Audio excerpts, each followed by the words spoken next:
Hello student, हम लोग पढ़ रहे हैं ह्यूमन सिस्टम। और ह्यूमन सिस्टम के लास्ट क्लास में जो हम लोग पढ़ रहे थे वो चल रहा था फेजेज ऑफ रिप्रोडक्शन या जनन की प्रावस्थाएं। जनन की प्रावस्थाओं में हम लोगों ने पढ़ लिया था कि ह्यूमन में जो जनन की प्रावस्था होती है वो 4 फेज में कंप्लीट होती है। फर्स्ट थी हमारा युग्मक जनन, सेकंड था फर्टिलाइजेशन या निषेचन, थर्ड था विदलन व भ्रूण का रोपण, फोर्थ जो हमारा था वो क्या था, प्रसव। इस प्रकार हम लोगों ने फेजेज ऑफ रिप्रोडक्शन कंप्लीट हो गया था हमारा। आज हम डिस्कस करेंगे nervous system and endocrine system. तो अपना टॉपिक क्या है भाई, नर्वस एंड एंडोक्राइन सिस्टम।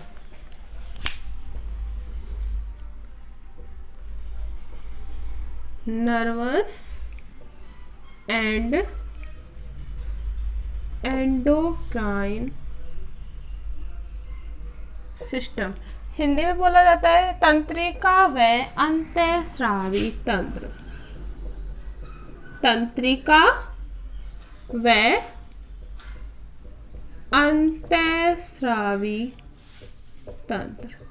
तो सबसे पहले हम लोग जनरल इंट्रोडक्शन पढ़ लेते हैं कि क्या तो होता है नर्वस सिस्टम और क्या होता है endocrine system. We all know that student कि जो शरीर होता है वो विभिन्न अंगों से मिलकर बना होता है। किससे मिलकर बना होता है?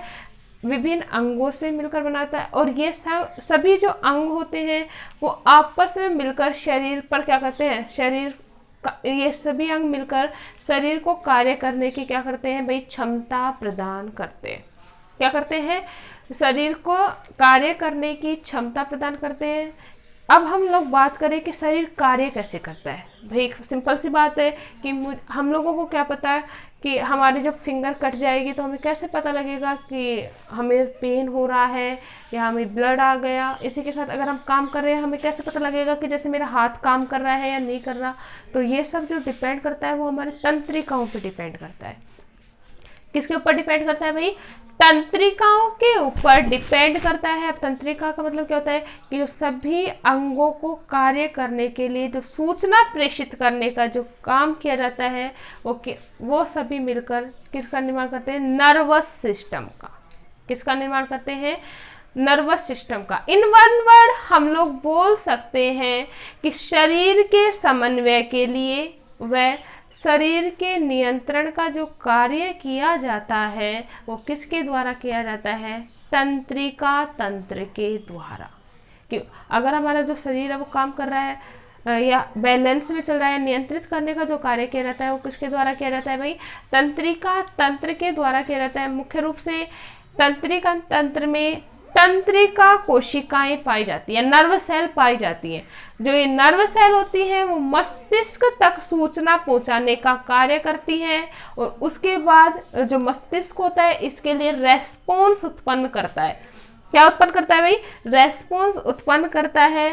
तो यह सब मिलकर मतलब वह तंत्र जो शरीर को समन्वय व नियंत्रित करने का कार्य करता है क्या कहलाता है? तंत्रिका तंत्र।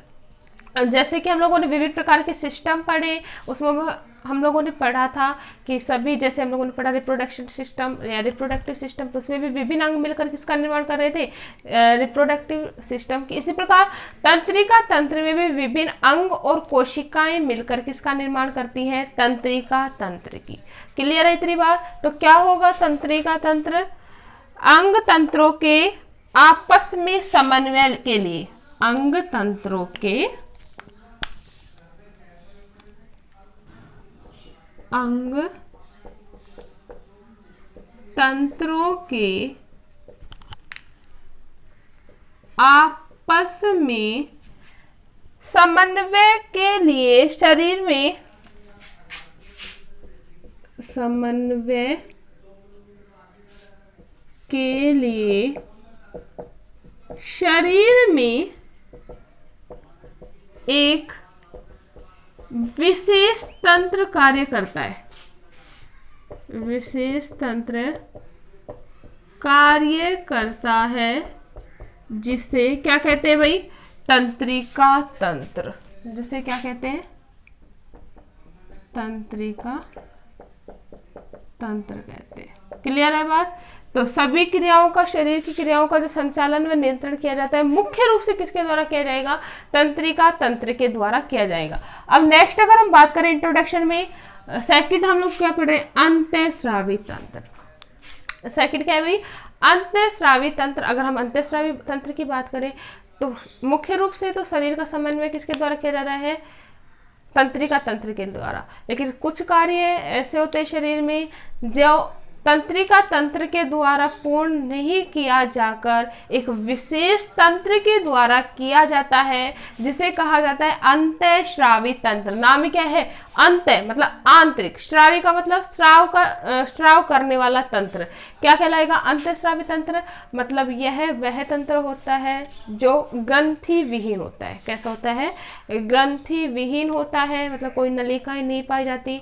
मुख्य रूप से हार्मोनों के संश्लेषण के द्वारा, किसके द्वारा भाई, इंपॉर्टेंट पॉइंट है यहाँ पे, हार्मोन के संश्लेषण के द्वारा शरीर पर क्या करता है, नियंत्रित करता है या शरीर की विभिन्न क्रियाओं पर नियंत्रण करता है।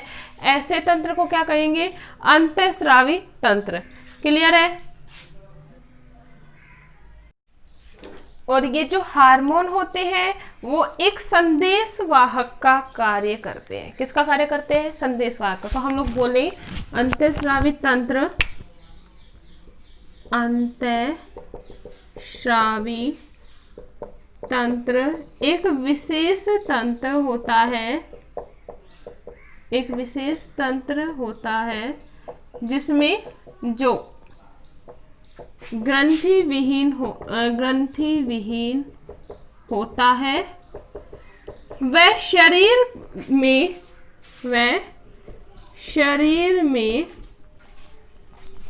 विभिन्न हार्मोन का श्रवण कर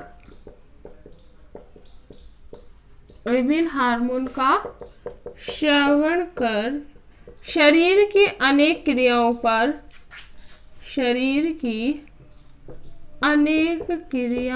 पर नियंत्रण करता है। क्या कहलाएगा, अंतःस्रावी तंत्र। ठीक है। जो ये हार्मोन होते हैं वो क्या करते हैं, संदेश वाहक का कार्य, जो विभिन्न शरीर की जो विभिन्न क्रियाकलाप होते हैं उनको क्या करते हैं भाई, नियंत्रित करते हैं। क्लियर है। जैसे अगर हम बात करें, ये जो दोनों तंत्र होते हैं विभिन्न प्रकार के जो वातावरण से प्राप्त जानकारी और जो संवेदनाएं होती हैं उनको अंगों तक पहुंचाकर, विभिन्न जो जानकारी, मतलब अंतःस्रावी तंत्र भी और तंत्रिका तंत्र भी, जो शरीर में वातावरण से प्राप्त जो विभिन्न जानकारियां होती हैं उसको तंत्रिका तक पहुंचाकर उसके बदले क्या देते हैं, प्रतिक्रिया देते हैं। क्लियर है। तो ये थे हमारा general introduction of nervous and endocrine system. अब हम नेक्स्ट बात करेंगे ह्यूमन नर्वस सिस्टम की या मानव तंत्रिका तंत्र की। ह्यूमन नर्वस सिस्टम, मानव तंत्रिका तंत्र। ह्यूमन नर्वस सिस्टम, मानव तंत्रिका तंत्र। जो ह्यूमन नर्वस सिस्टम होता है वो क्या होगा, यह ऐसा तंत्र जो होता है जो अंगों व वातावरण के मध्य, विभिन्न अंगों के मध्य, जो अंगों व वातावरण के मध्य विभिन्न प्रकार से सामंजस्य स्थापित करता है। क्या होगा, यह ऐसा तंत्र होता है, ऐसा तंत्र होता है जो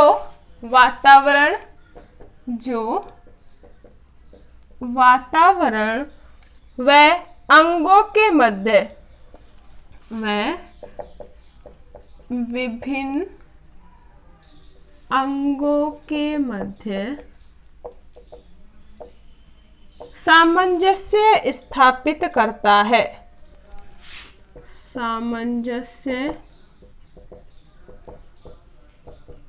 स्थापित करता है। क्लियर है। साथ ही साथ शरीर को भी क्या करता है, नियंत्रित करता है। क्लियर है। तो ये क्या था अपना nervous system, human nervous system. Next अगर हम बात करें, ह्यूमन नर्वस सिस्टम को डिवाइड किया गया है 2 पार्ट्स में। ह्यूमन नर्वस सिस्टम को कितने भागों में बांटा गया है? 2 में। एक तो केंद्रीय तंत्रिका तंत्र और दूसरा होता है परिधीय तंत्रिका तंत्र। तो कितने भागों में बांटा गया है? 2 भागों में। एक केंद्रीय तंत्रिका तंत्र और दूसरा होता है अपना परिधीय तंत्रिका तंत्र। इन दोनों तंत्रिका तंत्र को भी अलग अलग पार्ट्स में डिवाइड किया गया है। इसे हम फ्लो चार्ट के द्वारा समझते हैं। तो तंत्रिका तंत्र को 2 भागों में डिवाइड किया गया है, एक केंद्रीय तंत्रिका तंत्र और दूसरा परिधीय तंत्रिका तंत्र। अब हम बात करते हैं फर्स्ट केंद्रीय तंत्रिका तंत्र की। तो केंद्रीय तंत्रिका तंत्र को वापस से 2 पार्ट्स में डिवाइड किया गया है। एक तो मेरुरज्जु और दूसरा क्या होता है भाई? मस्तिष्क। क्लियर है? अब जो मस्तिष्क से उसको भी 3 भागों में बांटा गया है। मतलब मस्तिष्क के कितने भाग होते हैं? 3 भाग होते हैं। एक तो होता है अग्र मस्तिष्क, दूसरा होता है पश्च मस्तिष्क और थर्ड जो होता है अपना वो क्या होता है भाई? अग्र मस्तिष्क, सेकंड होता है मध्य मस्तिष्क और थर्ड होता है अपना पश्च मस्तिष्क। क्लियर है? इसी प्रकार अगर हम बात करें परिधीय तंत्रिका तंत्र की, तो परिधीय तंत्रिका तंत्र को भी 2 भागों में बांटा गया है। एक तो होता है अपना कायिक तंत्र और दूसरा होता है स्वायत्त तंत्रिका तंत्र। अगर हम बात करें स्वायत्त तंत्रिका तंत्र, तो स्वायत्त तंत्रिका तंत्र को भी वापस से 2 भागों में बांटा गया है। फर्स्ट अपना अनुकंपी स्वायत्त तंत्रिका तंत्र और दूसरा जो होता है अपना होता है परानुकंपी स्वायत्त तंत्रिका तंत्र। क्लियर है? तो ये था हमारा general introduction of human nervous system. Next class में हम लोग इनके बारे में डिटेल से पढ़ेंगे। इतना क्लियर है?